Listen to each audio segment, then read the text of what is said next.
Le cadeau de Mie.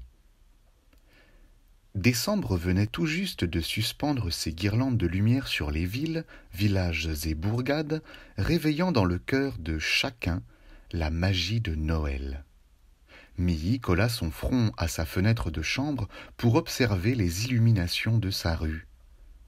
Son visage, tantôt coloré de vert, tantôt teinté de rouge, affichait un large sourire.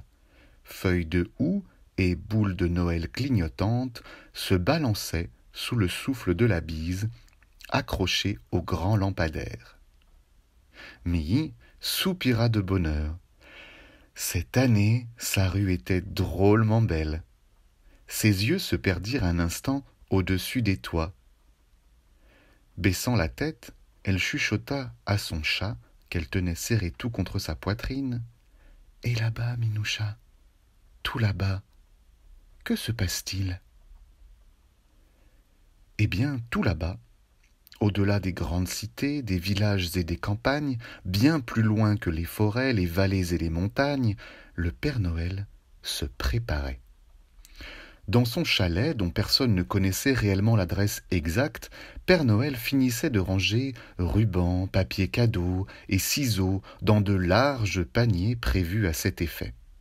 Remettre de l'ordre dans l'atelier était une habitude qui lui permettait d'envisager le lendemain avec sérénité. Une fois le dernier coup de balai donné, le vieil homme se laissait tomber dans son fauteuil en poussant un soupir d'aise et de contentement. Ce soir-là, le soupir résonna si fort que le petit Lulu en tomba de surprise. Il faut dire que Lulu était un lutin particulièrement rêveur et fréquemment dans la lune. Quand un drôle de bruit se faisait entendre, Lulu perdait pied et retombait sur terre, tout en douceur, en lâchant une grimace rigolote. Le Père Noël ne put s'empêcher de pouffer dans sa barbe en l'apercevant dégringoler de l'étagère de pots de peinture. Le lutin souriait, il avait bon cœur et ne prenait jamais la mouche quand les autres riaient de ses atterrissages catastrophiques. « Encore une journée bien remplie pour moi, comme pour mes lutins. » À présent, les cadeaux s'empilaient à l'entrée de la grange, formant des tours bariolées de couleurs, de rubans dorés et de paillettes argentées. Au sommet trônaient des nounours aux yeux malicieux, des poupées très sages et parfois même un lutin endormi, si épuisé qu'il n'avait pas pris la peine de se coucher dans son petit lit. Ce soir-là, le Père Noël éprouvait une fatigue toute légitime vu son âge avancé. Sa barbe blanche, d'ordinaire si lissée, avait un air embroussaillé, signe qu'il se sentait un peu ramollo. Une bonne tisane et zou, au lit.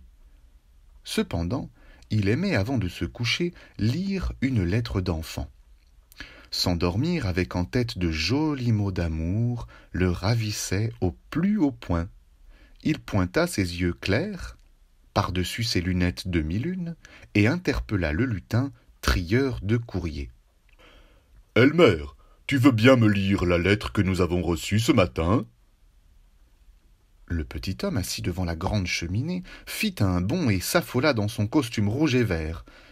Très dévoué, il réagissait toujours au quart de tour et se montrait invariablement prêt à seconder le Père Noël.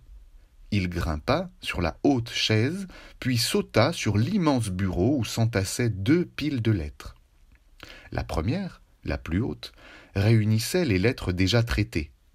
La deuxième, tu t'en doutes, rassemblait donc le courrier arrivé dans la matinée. Un léger sourire se dessina sous son nez en trompette. Demain, la journée serait moins chargée. Il ne restait à traiter qu'une dizaine de lettres d'enfants. Sautillant jusqu'au Père Noël, il escalada l'imposant fauteuil de velours grenat pour s'installer à califourchon sur la coudoir. « Tu veux celle-ci, Père Noël? Celle qui est un peu chiffonnée ?» Le vieil homme fronça les sourcils en tournant et retournant l'enveloppe. Il se gratta le menton, surpris de constater que son nom avait été écrit, puis barré, puis réécrit.